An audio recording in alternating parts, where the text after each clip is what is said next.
नमस्कार। आप देख रहे हैं भव्याश्री न्यूज और मैं हूं आपके साथ आदित्य।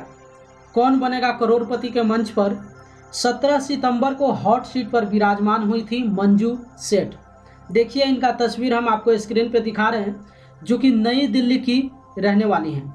इनके विषय में हम आपको बता दें कि ये केबीसी के लिए काफ़ी खास प्रतिभागी हैं। ऐसा हम आपको इसलिए बता रहे हैं क्योंकि इस मंच पे आप काफ़ी सारे ऐसे प्रतिभागी को देखे होंगे जो बड़े बड़े ओहदे पे पहुंचने के बावजूद भी इस मंच पर आते हैं, अपनी योग्यता को यहाँ पे दिखलाते हैं और उस आधार पे रकम जीत कर जाते हैं।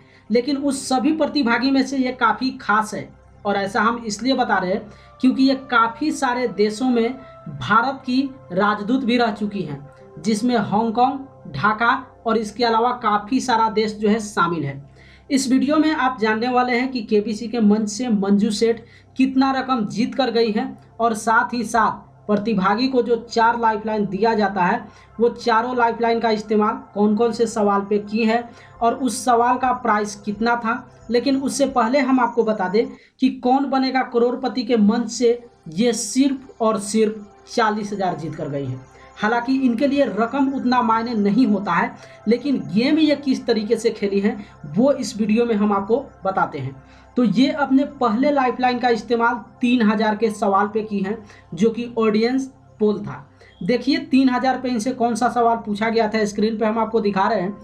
यदि आपका स्कोर 40-30, 40-15 या 40 लव है और आप एक और पॉइंट जीत कर गेम जीत जाते हैं तो हम किस खेल की बात कर रहे हैं। 4 ऑप्शन दिए हुआ है और इस सवाल का इनके पास सही जवाब मालूम नहीं था, इसलिए ये अपने पहले लाइफलाइन ऑडियंस पोल का इस्तेमाल करती हैं। जैसा कि देखिए स्क्रीन पे हम आपको दिखा रहे हैं, ऑडियंस के द्वारा सबसे ज़्यादा जिस ऑप्शन को यहाँ पे परसेंटेज दिया गया है वो है ऑप्शन डी, और ऑडियंस के द्वारा दिए गए जवाब से ये बिल्कुल सहमत होती है और ऑप्शन डी को लॉक करवाती है। इस तरीके से ये अपने पहले लाइफलाइन ऑडियंस पोल के मदद से जीत जाती हैं 3,000। दूसरे लाइफलाइन का इस्तेमाल करती हैं 5,000 के सवाल पे, जो कि फ्लिप द क्वेश्चन था।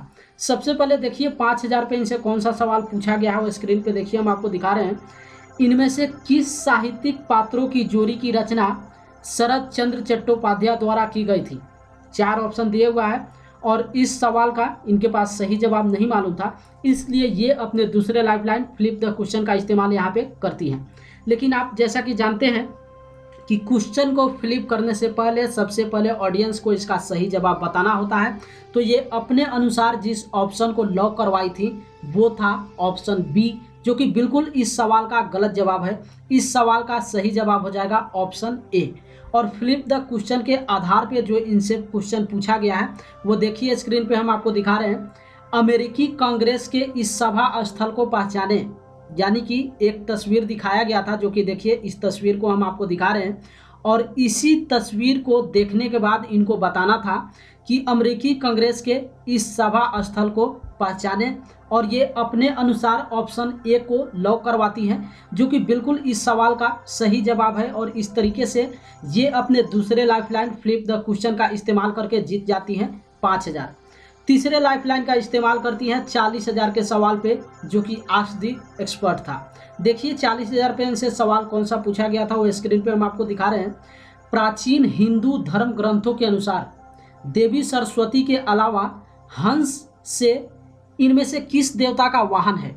4 ऑप्शन यहाँ पे दिए हुआ है और इस सवाल का इनके पास सही जवाब नहीं मालूम था, इसलिए ये अपने तीसरे लाइफलाइन आस्क द एक्सपर्ट का इस्तेमाल करती हैं। और जैसा कि देखिए स्क्रीन पे आप जिनको देख रहे हैं एक्सपर्ट के रूप में, इनके बारे में हम आपको बता दें कि ये अमित दुबे हैं, जो कि लेखक और साइबर एक्सपर्ट्स हैं, और इनके मदद से ये यहाँ पे जीत जाती हैं 40,000। और इस तरीके से और अपने बची हुई आखिरी लाइफलाइन चौथा यानी कि 50-50 का इस्तेमाल करती हैं 80,000 के सवाल पे। 80,000 पे इनसे कौन सा सवाल पूछा गया है देखिए स्क्रीन पे हम आपको दिखा रहे हैं। यह किस अनोन इंडियन की आत्मकथा है। फिर यहाँ पे एक तस्वीर दिखाया गया था, देखिए तस्वीर हम आपको स्क्रीन पे दिखा रहे हैं। इस तस्वीर को देखने के बाद क्वेश्चन पूछा गया इनसे कि यह किस अनोन इंडियन की आत्मकथा है। 4 विकल्प दिए हुआ है और इस सवाल का इनके पास सही जवाब नहीं मालूम था, इसलिए ये अपने आखिरी लाइफलाइन 50-50 का इस्तेमाल करती हैं। और 50-50 में जैसा कि आप जानते हैं कि 2 गलत विकल्प को मिटा दिया जाता है, लेकिन जिस ऑप्शन को लेकर ये 50-50 का इस्तेमाल की थी उसी ऑप्शन को यहाँ से हटा दिया जाता है, जिसको लेकर ये और ज़्यादा यहाँ पे नर्वस हो जाती है। और यहाँ पे इनके लिए एक ही ऑप्शन था कि या तो ये गेस के आधार पे इस गेम को खेलकर आगे बढ़ जाए या फिर इस गेम को यहीं पे क्विट कर दे। तो ये 80,000 के सवाल पे 50-50 का इस्तेमाल करने के बावजूद भी सही ऑप्शन नहीं सेलेक्ट कर पाती हैं और इस तरीके से गेम को यहीं पे क्विट कर देती हैं और कौन बनेगा करोड़पति के मंच से 40,000 जीत कर जाती हैं। जैसा कि हम आपको पहले ही बताए हैं कि इनके लिए कौन बनेगा करोड़पति के मंच पर रकम कोई मायने नहीं रखता है। यहाँ पे एक स्पष्ट गेम और बेहतर हो सकता था। हालांकि दूसरी बात हम आपको बताएं कि 80,000 में जब 50-50 का इस्तेमाल की है तो इसका करेक्ट आंसर जब अपने अनुसार ये लॉक करवाई है तो ऑप्शन सी को ये लॉक करवाई है, जो कि बिल्कुल इसका करेक्ट आंसर है। अगर ये यहाँ पे आंसर को लॉक करवा देती तो जीत जाती 80,000 और उसके आगे जो सवाल इनसे पूछा जाता हो सकता था उस सवाल का भी ये जवाब देती और इस तरीके से केबीसी के मंच पे आगे की ओर बढ़ती, लेकिन ऐसा हुआ नहीं और 80,000 पे ही ये गेम को क्विट कर देती हैं।